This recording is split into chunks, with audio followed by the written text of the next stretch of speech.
Parliament BRS party తరఫున అభ్యర్థిగా ఉన్నటువంటి బాజిరెడ్డి గోవర్ధన్ గారికి, అదేవిధంగా వేదిక పేరున్నటువంటి పెద్దలందరికీ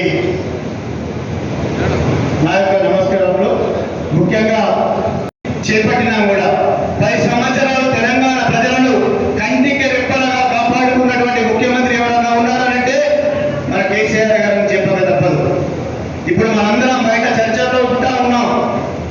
కేసీఆర్ గారిని పోగొట్టుకున్నందుకు ప్రజలు ఏమి బాధపడుతున్నారో కూడా మనకి ఇప్పుడు మనందరికి స్పష్టంగా తెలుస్తారు. ఏర్పాటు కావడానికి మరి మీ అందరి భాగస్వామ్యంతో ఏర్పాటు చేసి మన కేసీఆర్ గారి నాయకత్వంలో మరి మన జిల్లాను మరి మన కాన్ఫరెన్స్ ని ముందంజలో నిలిపినటువంటి కేసీఆర్ గారికి మరి హృదయపూర్వక నమస్కారం తెలియజేస్తూ ప్రధాన సమావేశానికి అధ్యక్షత వహిస్తున్నటువంటి మా గురువర్యులు పెద్దలు పాల్గొండ అభివృద్ధి ప్రదాత పెద్దలు అన్న ప్రశాంత్ రెడ్డి గారికి, అలాగే ఈరోజు నిజామాబాద్ పార్లమెంట్ అభ్యర్థిగా మన బీఆర్ఎస్ పార్టీ ప్రకటించినటువంటి పెద్దలు అన్న మున్నూరు కాపు ముద్దుబిడ్డ పెద్దలు అన్న బాజిరెడ్డి గోవర్ధన్ గారికి, విచ్చేసిన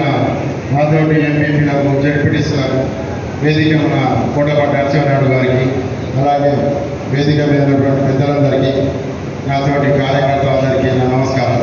కూడా జిల్లా హెడ్ క్వార్టర్లకు ఇస్తే వాళ్ళు యూత్ కాంగ్రెస్ నేను నా పేరు అప్పుడు సురేష్ రెడ్డి గారు అప్పుడు ఇచ్చిర్రు. అప్పుడు గోవన్న తనకు ఒక మారుమూల ప్రాంతం పిల్లాడు అని చెప్పేసి నా పేరు తన హాస్పిటల్లో ఎయిమ్స్ హాస్పిటల్లో ఉన్నానని నన్ను పిలిపించుకొని నా పేరు పెట్టడం జరిగింది. ఈరోజు నియోజకవర్గాలు తిరుగుతూ ఉన్నావు, ఇలా నీ కొడుకు తిరుగుతూ ఉన్నాడు. నీ కొడుకుల సంగతి అందరికీ ఇక్కడ అందరికీ తెలుసు. నీకు ఇక్కడ ఎవరు ఓట్లు వేయరు. ఇక్కడ నియోజకవర్గాలను తిరిగి తొలగిపోతున్న దానికి ఇది ఒక నిదర్శనంగా నేను భావిస్తున్నా. అదేవిధంగా మొన్న అసెంబ్లీ ఎన్నికల్లో సరే ఇక్కడంటే మనం గెలిచినాం, కానీ రాష్ట్రంలో అధికారం కోల్పోయినా కూడా ఈ ప్రాంతంలో ఉన్నటువంటి కార్యకర్తల యొక్క మనోధైర్యం మరి ఏమాత్రం చెక్కు చెదరలేదు అనడానికి కూడా ఈనాటి సమావేశమే నిదర్శనం. మీరందరూ కూడా నిజంగా కూడా నిజమైన టీఆర్ఎస్, ఇప్పుడు బీఆర్ఎస్ కానీ నిజమైన మరి 24 క్యారెట్ బంగారంగా నేను చూస్తున్నా. ఇంత పెద్ద ఎండలో మరి ఈ సమావేశానికి సన్నాహ సమావేశానికి వచ్చేసారు. మీ అందరికీ కూడా నేను అభినందనిస్తూ, ముఖ్యంగా గోవర్ధన్ గారి గురించి ఒకటే కానీ వాళ్ళ పెద్దలు అక్కడ ఉన్న ప్రజలు 2 సార్లు గెలుస్తున్నారు. ఎందుకంటే మీరు మొదలు కాదంటే ఆ వ్యక్తి ఏమన్నా చేయడం అవ్వది అనుకోలేదు సార్. అధికారం చలాన్ని బెదిరిస్తున్నదని లోపలి పెడుతున్నాడు మీ సూర్యుడు కలిసి అధికారం లేకుండా చేయడం, కేసులు పెట్టడం, ఇబ్బంది పెట్టడం, ఇవన్నీ చేసిన వ్యక్తి ఈరోజు వాళ్ళ క్యాండిడేట్ ఎంపీ క్యాండిడేట్ అలాంటి వ్యక్తికి వేసే పరిస్థితి లేదు.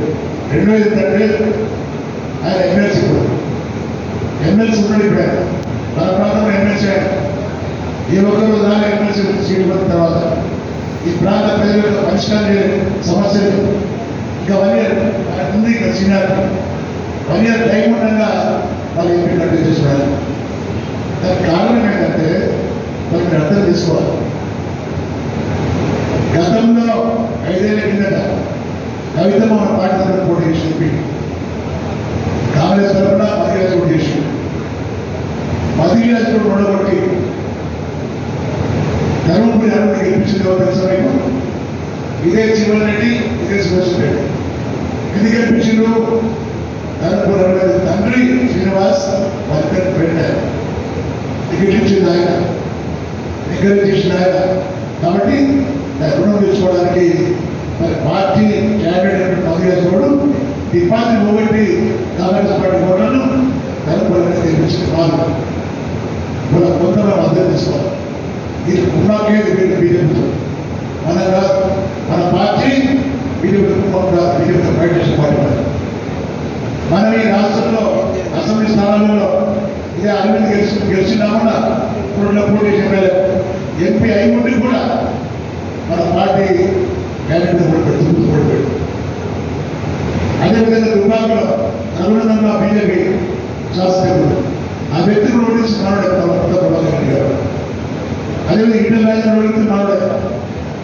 పార్టీస్ మనమే కాంగ్రెస్ పార్టీ కాంప్రమైజ్ అయిపోయి బీజేపీ సపోర్ట్ చేసిన పార్టీ కాంగ్రెస్ పార్టీ. ఇవన్నీ కూడా దయచేసి చెప్పాలి. ఈ ఇద్దరు వ్యక్తులలో నేను లేదు. కాంగ్రెస్ పార్టీ క్యాండిడేట్ గెలిస్తే చేసేది లేదు. అరవింద్ గెలిస్తే కూడా 5 ఏళ్ళు మనం టైం పనిచేస్తాం. మీ దయ వల్ల, మీ సపోర్ట్ వల్ల ఈ ప్రాంతంలో నేను గెలిచి ఎంపీగా, నేను అపోజిషన్లో ఉన్నా తప్పకుండా నా ప్రాంతం కోసం నిధులు కాదు. నేను ఫైటర్, నేను ఫైట్ చేసే వ్యక్తిని. మనకి ఇచ్చిన జీవో ఇస్తున్న పాస్పోర్ట్ జీవో ఇచ్చి కాబట్టి దాన్ని ఫైట్ చేస్తారు. తప్పకుండా పాస్పోర్ట్ ఇచ్చిన అదేవిధంగా railway line Visakhapatnam Hyderabad line, single line ఉంది, డబుల్ లైన్ చేస్తారు. ఈ ప్రాంతంలో చాలా మంది యువకులు తల్లిపట్టి వేరు నకిలీ పడుతున్నారు, చచ్చిపోతున్నారు, అక్కడ దాఖలు పడుతున్నారు. అది కూడా రాదు లేడు. అలాంటిది నా కార్యక్రమం చేసేది సెంట్రల్ కాబట్టి తప్పకుండా కలుపు కర్మ విషయంలో కూడా నేను పూర్తిగా బాధ్యత వహించి వారి న్యాయం భావిస్తున్నాను. చాలా విషయాలు మేము కేంద్రీయ విద్యాలయంలో ఉన్న ప్రాంతం, అదేవిధంగా కేంద్ర నిధుల్లో ఏమీ తెలియకుండా కష్టమ్మలాగా ఇవాళ గుండు పెట్టుకొని మొదలైందని అదని ఇదని టైంపాస్ చేసుకుంటూ బాగా పువ్వెక్కి మదంతో మాట్లాడుతున్న వ్యక్తి అరవింద్. అలా వ్యక్తిని ఒకసారి మాట్లాడుతున్న సంవత్సరం మనకు దయచేసి మనం అపోజిషన్లో ఉండే ఎన్ని సాధిస్తామో అధికారులను సాధించలేము. ఇవాళ నేనున్న 6 ఎమ్మెల్యే ఉన్నప్పుడు అపోజిషన్లో ఉండే ఆ రోజు టీడీపీ గవర్నమెంట్ ఉండే, నేను కాంగ్రెస్ పార్టీ సంస్థలు ఫైట్ చేసి రావచ్చు ఎత్తుకుని తెచ్చినాను. పట్టాలనుకుంటా తర్వాత చిత్రకూట రోడ్డు రాలనుకుంటే చాలా గ్రామాలకు చెల్లరిపేరు కానీ కుట్టలిపేరు కానీ రోడ్లకు కానీ చాలా గట్టిగా ప్రయత్నం చేసిన వ్యక్తి నేను. రేపు నేను గెలిస్తే మనందరి శాస్త్రం అనుకుని ఈ ప్రాంత కలెక్టర్లో ఏదైనా తెచ్చి చూపిస్తాను కూడా మనం చేస్తూ ఒకసారి అవకాశం పడ్డాను. ఒకసారి అవకాశం అయినా నాకున్న అనుభవంతో తప్పకుండా కేంద్రం చేస్తాను కూడా తెలియజేస్తూ మరి ప్రాంతంలో కొత్తవారి కాదు 6 ఎమ్మెల్యే ఉన్నప్పుడు దాకా ఎమ్మెల్యే కొట్టి వినాయకుడు రాకుండే, రెండోలు నాకే ఉండే, మరి డీపల్ వేల్పూర్ ఇవన్నీ నాకే ఉండే. ఇప్పుడు ప్రస్తుతం నా సోదరుడు మన ప్రశాంత్ రెడ్డి కాబట్టి మంచి మంచి వ్యక్తి. మనకున్న రెస్పెక్ట్ ఏంటంటే జగచాల ఉంది, మన శాస్త్రీయుడు ఉన్నాడు డాక్టర్ సంజయ్, ఊరులో ఉంది అక్కడ డాక్టర్ సంజయ్, వాళ్ళు కూడా ప్రశాంత్ రెడ్డి ఉన్నాడు శాస్త్రీయుడు. 3 మనకు ఉన్నాయి. నేను 2 ఎమ్మెల్యే చేసిన నాకున్నది 6 ఎమ్మెల్యే చేసిన, అది కూడా సపోర్ట్ ఉంది. ఇతర క్యాండిడేట్ పాసిబుల్ లేదు. అరవింద్ కానీ జోరెడ్డి కానీ ఇంత మంచి రెస్పెక్ట్ వాళ్ళకి లేదు. మనకు ఉన్నది 7 నియోజకవర్గాలలో 5 కాన్స్టిట్యూషన్ మనకు అనుకూలంగా ఉంది. తప్పకుండా మీ అందరి దేవాలయం గెలుస్తాం. కాబట్టి వాళ్ళకి పరిస్థితి లేదు. ఆ వ్యక్తులు ఈవెన్ శివరెడ్డి గారికి చర్చ లేదు, చక్కగా కొరట లేదు. ఈ ప్రాంతంలో తిరుగుతున్నాడు, ఇక్కడే లేదు, చాలా మంది అంటారు ఆయన ఎవరు పడతారు, ఆయన ఎవరు ఉండగా సరే చర్చలు అంటున్నాడు. నాకు చర్చలు అనుకుంటున్నా మన శాస్త్రం కాకుండా మా అమ్మ ఊరు దేశానికి ఇప్పుడు విమానం మండలం ఉంటుంది కొట్ట ప్రాంతంలో. నేను పుట్టింది కూడా అక్కడికి బాగా చెప్పాడు. నేనే ఉన్న ఊళ్ళో ఉన్నా, నేనే చదువుకున్నా అని చెప్పలేను. కానీ మాకు మా అమ్మగారు బంధువులు చాలా మంది ఉన్నారు, నాకు పాల్సిన చాలా మంది. వాళ్ళు చెప్తున్నాడు అందరూ కూడా గ్రామాలలో కష్టపడండి. ఈ 35 రోజులు పొద్దున మళ్ళా బీజేపీ క్యాండిడేట్ ఉన్నాడు. మన ఓటర్ ఎప్పుడు కూడా రోహింగ్యాలు, హిందూ, ముస్లిం, పాకిస్తాన్, ఇండియా తప్ప అదే ప్రజల్ని గెలిపించింది పసుపుడు కోసం ప్రజల్ని గెలిపించింది, ప్రజలు శ్రేయస్సును గెలిపించింది తప్ప ఇవన్నీ సొల్లుకోవడం అభిప్రాయం గెలిపలేదు. నీకు అదృష్టం ఏంటంటే నువ్వు గెలిచినాక కేంద్రంలో బీజేపీ గవర్నమెంట్ వచ్చింది, నువ్వు బీజేపీ 5 రోజులు పాస్పోర్ట్ తీసుకున్నావు, 5 నెలలు దేవచ్చు, 5 ఏళ్ళు దేవచ్చు. ఆ రోజు 5 రోజులు వేస్తా చెప్పి స్టాప్ పేపర్ రాసి వైరల్ చేసినాం. ఒక జీవన విశ్వాసం అప్పుడు వైట్ పేపరే ఇప్పుడు వైట్ పేపర్ పేపర్ వల్ల ఉండింది ఎవరికి రైతుల వల్ల ఓటు తెచ్చే పరిస్థితి లేని వాడు వాళ్ళు తగ్గించుకుంటున్న పాపం నలుగురు తెలియదు బాధతోటి వాళ్ళు తగ్గిస్తే అసలు పంట తక్కువ డిమాండ్ ఎక్కువై మన క్వింటాల్ 20,000 ఏం చేసినట్టు వాడు ఎంత ప్రజల్ని తప్పుదా పెడుతున్నాడంటే మీ అందరు గుర్తుండాలి 2010లో కూడా పసిపడ్డారు 2010లో క్వింటాలకు 17,000 పంట 17,000 క్వింటాల్ ఆ తర్వాత 4,000 అయింది 5,000 అయింది 6,000 అయింది గతంలో పసుపు పండిస్తే క్వింటాల్ పసుపు అమ్మితే ఇలా బంగారం వస్తుంది ఇలా 3 క్వింటాల మాత్రం బంగారం వస్తుంది ఇవన్నీ గమనించాలి రైతులు ఈ విధంగా ప్రజల్ని తప్పుదారి పట్టించి మోసం మాటలు మాట్లాడి వాళ్ళ రెండవసారి ప్రజలకు వచ్చిన కాబట్టి ఏమని తెలుసు అలాంటి వ్యక్తికి తగిన బుద్ధి చెప్పాల్సిన అవసరం మనకు ఉంది అనే బాధ్యత ఉంది ఇలా మర్చిపోయి మోడీకి వెళ్దామంటే మోడీ వాళ్ళ దేశం పోయిందేం లేదు మోడీ వాళ్ళ దేశం పోయిందేం లేదు చాలా మంది అంటారు మోడీ వాళ్ళ దేశం నష్టపడ్డారు మోడీ ఏమంటే దేశం లక్ష్యం అనుకున్నారు నేను అడుగుతున్నా 1969లో 70లో తూర్పు పాకిస్తాన్ పశ్చిమ పాకిస్తాన్ ఉండే పాకిస్తాన్ తూర్పు పాకిస్తాన్ పశ్చిమ పాకిస్తాన్ యుద్ధం గెలిచి ఈ దేశంలో ఉన్నటువంటి ప్రధానమంత్రి పాకిస్తాన్ అన్ని కొట్టింది అప్పుడు ప్రధానమంత్రి బాబు జగజీవన్ డిఫెన్స్ మినిస్టర్ అంత పెద్ద పనులు చేసిన ఆ రోజుల్లో నేపాల్ దగ్గర ఉండే శ్రీలంక దగ్గర భూటాన్ మన దగ్గర ఉండే అన్ని మన దగ్గర ఉన్న దేశాలు ఒక్క దేశం మన దగ్గర లేదు ఈయన ఖర్చు అంటే కేవలం పప్పులు కొట్టి సొంత పెట్టి రాముడు లక్ష్మణుడు ఇవన్నీ చెప్తా ఉంటే తెలియని వాళ్ళు పొద్దున్న అనుకున్నా నేను మళ్ళీ గెలిస్తే మోడీ రామాయణంలో రాముడు తీసేసి విగ్రహాలు పెడతారు అడుగుతారు ప్రజలు అడుగుతారు రాముడు చూసినాము నేను చూడలేదు నిజమైన రావడం ఆ పరిస్థితి అలాంటి పరిస్థితి మనం తీసుకొచ్చుకోవాలి అంత మూటగా మనం లేదు కాబట్టి ఈరోజు ఒక వ్యక్తి పరిస్థితి రెండో వ్యక్తి కాంగ్రెస్ పార్టీ అభ్యర్థి జీవన్ రెడ్డి మేము అసెంబ్లీలో అడిగామని దేవేంద్రబాబు చాలా ఇప్పుడు చేస్తలేమో అని అడిగితే నేను కేటీఆర్ హరీష్ రావు అడిగితే నేను 100 రోజుల లోపల చేస్తా ఉన్నా ఇప్పుడు 50 రోజుల మధ్యలో కూర్చొని ఇవాళ 116 రోజు 118 రోజు అయింది ఇవాళ అందుకోసమే నువ్వు చెప్పినటువంటి నువ్వు ఏవైతే మోసపూరితమైన మాటలు చెప్పినావో ఆ ప్రతి ఒక్కటి కూడా 100 రోజుల్లో చేస్తా ఉన్నావు కాబట్టి మన 116 రోజులు అయింది కాబట్టి ప్రతి ఒక్క హామీని కూడా అమలు చేయాలని చెప్పి డిమాండ్ చేస్తా ఉన్నాం ఎన్ని మోస మాటలు చెప్పిండు ఇగో 2,000 ఉన్నది అలా వచ్చే నెల అయితే 4,000 పెద్దమ్మా అన్నాడు చూడు ఏమన్నాడు పెన్షన్ ఎంత వస్తుంది 2,000 వస్తుంది కదా వచ్చే నెల నీకు 4,000 నీ ఖాతాలో పడతాయి వచ్చే నెల డిసెంబర్ 9 నాడు పెద్దగా 2,000 కాదు ఇందులో రాజ్యం వచ్చి నీకు 4,000 రూపాయలు పెన్షన్ వస్తాయి ఎవరు నడుపుకునే పని లేదు ఇంతకుముందే సీన్ చెప్పి నీ మనోడు వచ్చి నీ కాళ్ళు ఎత్తుతాడు పెట్రోల్కు 500 ఇవ్వమని నడిచి నీ కాళ్ళు పెడితే నీ మనోడు వచ్చి నీ కాళ్ళు ఎత్తుతాడు ఎందుకంటే ఆ పెట్రోల్ బండి ఇంత పెట్రోల్ కావాలంటే 500 వెయ్యి నీకు అనుకోవాలి అందుకే పేదల కోసం కొడుకు మీదనో కోడల మీదనో బిడ్డ మీదనో అల్లుడు మీదనో ఆధారపడకుండా మందు గోళీలు కొనుక్కోవాలనుకున్నా మనవాడికి సాకులకి వడియాలన్నా ప్రతి నెల 4,000 రూపాయలు నీ ఖాతాలో వేసే బాధ్యత సోనియమ్మ తీసుకున్నది జనవరి అసలు పెన్షన్ ఇవ్వలేదు 2,000 కొట్టి ఇవాళ కూడా వాళ్ళే జనవరి నెల 4,000 2,000 కొట్టి మరి మళ్ళీ వచ్చే నెలలో జనవరి పోయింది ఫిబ్రవరి పోయింది మార్చి పోయింది ఇప్పుడు ఏప్రిల్ వస్తున్నారు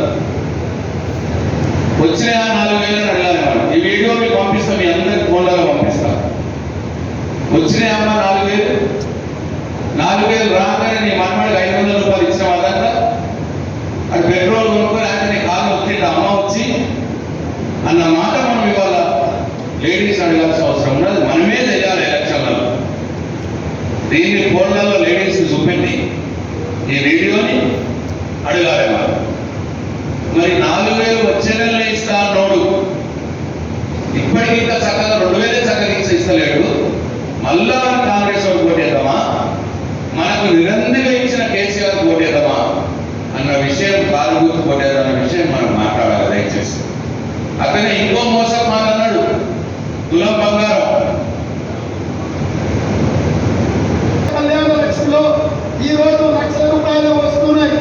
ఈ నెల అయితే 1,00,000, వచ్చే నెల మీరు తీసుకుంటే 1,00,000తో పాటు తులం బంగారం ఆడపిల్లలకే ఇచ్చి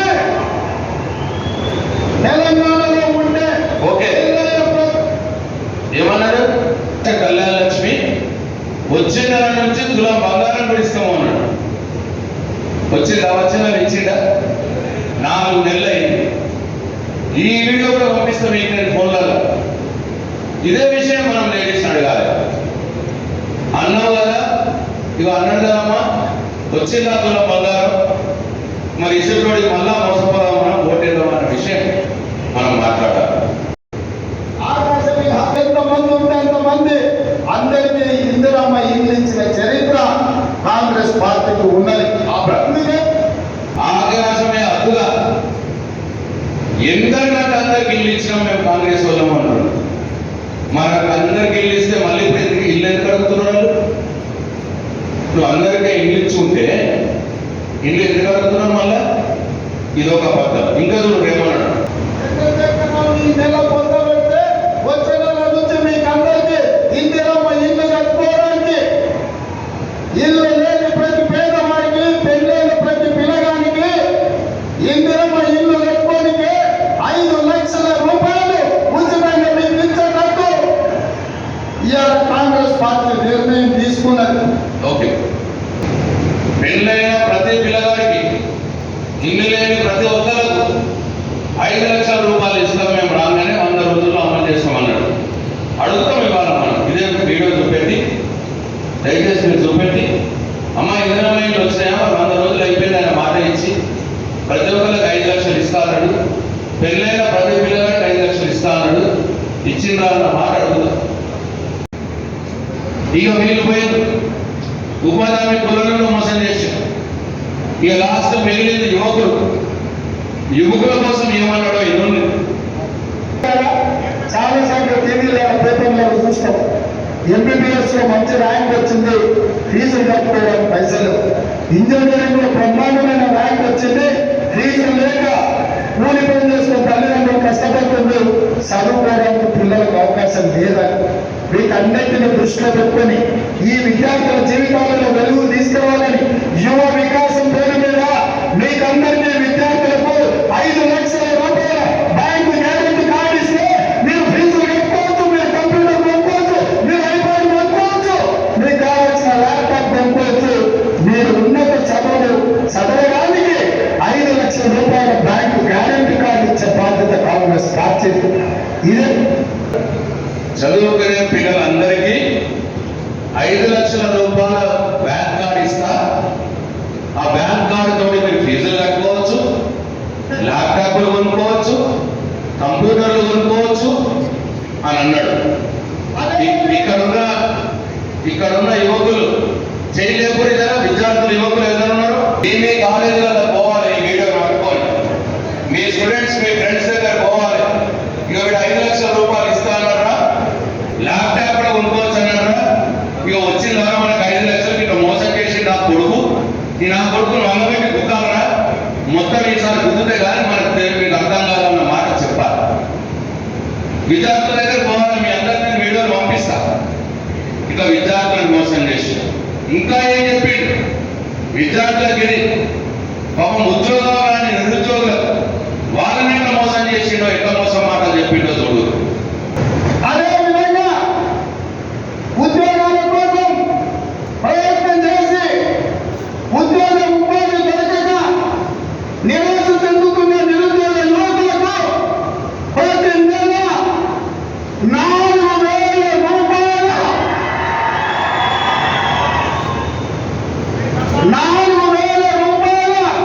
నిరుద్యోగ వృత్తి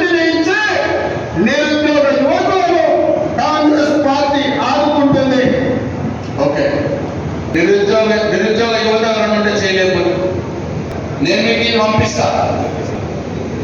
మన 4,000 రూపాయలు ఇస్తా అన్నాడు నిరుద్యోగ వృత్తి. 100 రోజులు అయిపోయింది. ఇక మోసం చేసిండు మనని. మనం వీరికి ఎందుకు ఓటు వేయాలి అనే మాట మీ వాట్సాప్ గ్రూప్లలో తిప్పాలి. మీరు మాట్లాడాలి మీ ఫ్రెండ్స్ తోటి. మీకు కూడా పంపిస్తే ఇదని చేరుతా ఉన్నారు కాంగ్రెస్ పార్టీలకు. అధికారం ఉన్నదని చేరుతా ఉన్నారు.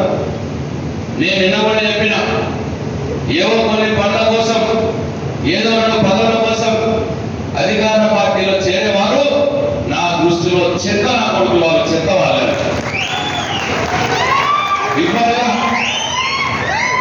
ఏం మనకు పడబడేది లేదు, వాళ్ళకు ఏం పడబడేది లేదు. 2014లో నేను గెలిచిన సందర్భంలో చాలా తక్కువ మంది ఉండే వాళ్ళ ఆనుమత్యాలు ఉన్నాయి. ఇవాళ మనకి వాళ్ళ ఆనుమత్యాలు ఉన్నారు, రద్దాలు ఉన్నాయి. ఆశపడే వాళ్ళు పోయిరు, కానీ ఇవాళ ప్రజలు మోసపోతున్న సందర్భం ఇది. ఒకవైపు కాంగ్రెస్ పార్టీ ముఖ్యమంత్రి హామీలు ఇచ్చి నమ్మించి ఓట్లు తట్టుకొని ఇవాళ ప్రజలను మోసం చేస్తా ఉన్నాడు. ఇంకోవైపు నరేంద్ర మోడీ అరవింద్ ప్రజలకు హామీ ఇచ్చి 10 కోట్లు ఇస్తామని చెప్పి ఇవాళ రైతులను మోసం చేస్తున్నారు. ఆ పార్టీ బీజేపీ పార్టీ. ఇటు రైతులు, ఇటు మహిళలు, ఇటు యువకులు, ఇటు విద్యార్థులు ఇవాళ ఈ 2 పార్టీల ద్వారా, కాంగ్రెస్ పార్టీ, బీజేపీ పార్టీ ద్వారా మోసపోతున్న సందర్భంలో ప్రజలకు అండగా నిలబడి ప్రజల వైపున పోరాటం చేసే వ్యక్తి, ప్రజల వైపున పోరాటం చేయాల్సినటువంటి బీఆర్ఎస్ పార్టీ ఇవాళ గెలవాల్సిన అవసరం ఉన్నది అని చెప్పి నేను ఈ సందర్భంగా మనం చేస్తా ఉన్నా. ఇదే విషయం మనం అందరికీ కూడా చెప్పాలి. ఇటువంటి సందర్భంలో బీఆర్ఎస్ పార్టీలో ఉన్న వాళ్ళు అటువైపు పోయిన అధికారం వైపు పోయినరు. ప్రజల వైపు నిలబడాల్సిన సందర్భంలో, రైతుల వైపు నిలబడాల్సిన సందర్భంలో ఇవాళ అధికారం కోసం, పదవుల కోసం కొందరు తొత్తులు పోయినరు. వాళ్ళను కూడా ప్రజలు జాగ్రత్తగా గమనిస్తున్నారు. సమయాన్ని సందర్భం వచ్చినప్పుడు ఇవాళ పార్టీలు మారే వాళ్ళని కర్రు కాచి వాత పెట్టడం ఖాయం అని చెప్పి ఈ సందర్భంగా మనం చేస్తా ఉన్నాం. పెద్ద పెద్ద మాటలు మాట్లాడాడు రేవంత్ రెడ్డి. ఆయన పిసిసి అధ్యక్షుడుగా ఉన్నప్పుడు పార్టీలు మారే వాళ్ళ గురించి చాలా పెద్ద మాటలు మాట్లాడాడు. చేర్చుకునే వాళ్ళ గురించి కూడా చాలా పెద్ద మాటలు మాట్లాడాడు. ఏం మాట్లాడాడో చూడు ఒకసారి. చేయకుండా పార్టీ మారితే రాళ్లతో కొట్టండి, రాళ్లతో కొట్టి చంపండి. గ్రామాలలో అప్పుడప్పుడు చూస్తుంటాం. పిచ్చి కుక్కలు ఊర్లో స్వయం విధానం చేసి ప్రజలు కలిస్తే తరిమి రాళ్లతో కొట్టేట్లయితే చంపారో వాళ్ళను రాళ్లతో కొట్టించే బాధ్యత నేను తీసుకుంటా. నేనే ముందే ఉంటా. ఏమన్నాడు? రాళ్లతో కొట్టి చెప్పండి పార్టీలు మారే వాళ్ళని అని చెప్పి ఇప్పుడు కండువాలు వేస్తున్నారు అందరికీ. రంజిత్ రెడ్డి కండువా వేసిండు, మహేందర్ రెడ్డి కండువా వేసిండు, కరీం సింగ్ కండువా వేసిండు, కె కేశవరావు కండువా వేసిండు. అప్పుడేమో రాళ్లతో కొట్టి చెప్పండి అన్నాడు. ఇప్పుడు ఎవరిని కొట్టాలి? రాళ్లతో అన్నీ కొట్టాలి, వాళ్ళే కొట్టాలి. పిచ్చి ఇగో ఆయనకు ఉన్నటువంటి సోయి ఇవాళ మన తెలంగాణ ప్రజలకు రావాలన్నదే నా కోరిక. ఈ వీడియోలు చూపిస్తే తప్పకుండా వస్తుంది గ్రామాలలో. ఇప్పుడు ఆయన ఎట్లయితే అడిగిండో, అన్న నాకు ఇల్లు లేదు, వాడు ఇల్లు ఇస్తా అన్నాడు, ఇయ్యలేదు ఇప్పటిదాకా అన్న మాట మాట్లాడిండో, అది అందరికి కూడా వస్తుంది. ఇవాళ పిచ్చి కుక్కని కొట్టినట్టు కొట్టాలి అన్నాడు. నేను అడుగుతున్నా రేవంత్ రెడ్డి గారు, ఎవరు పిచ్చి కుక్క ఇవ్వాలా? చేరినోడు పిచ్చి కుక్కనా, చేర్చుకున్నోడు పిచ్చి కుక్కనా? రాళ్లతో కొట్టండి అన్నాడు. నేను అడుగుతున్నా రేవంత్ రెడ్డి గారిని, ఎవరి రాళ్లతో కొట్టాలి? ఎవరు కొట్టాలి? చేర్చుకున్నోడిని కొట్టాలా, చేరినోళ్ళని కొట్టాలా? మీరే సమాధానం చెప్పాలి రేవంత్ రెడ్డి గారు. అన్ని మోసం మాట్లాడే సాగతారంట మన ఊర్లలో. సాగతాడు ఏం మాట్లాడతాడు? ఇప్పుడు మాట్లాడిన 10 నిమిషాలు ఇంకోటి మాట్లాడతాడు.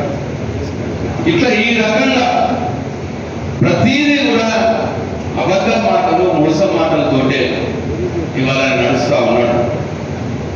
ఇవాళ నేను కూడా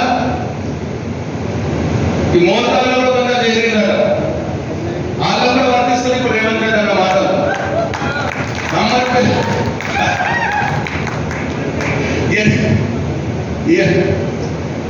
అమ్మ పిల్లలు పోయినట చూపించని వీడియో రేవంత్ రెడ్డి కాళ్ళతో కొట్టి చంపండి అన్నది, పిచ్చి కుక్కలు పట్టు తరిగినట్టు తరిమిండ్రు అన్నాడు.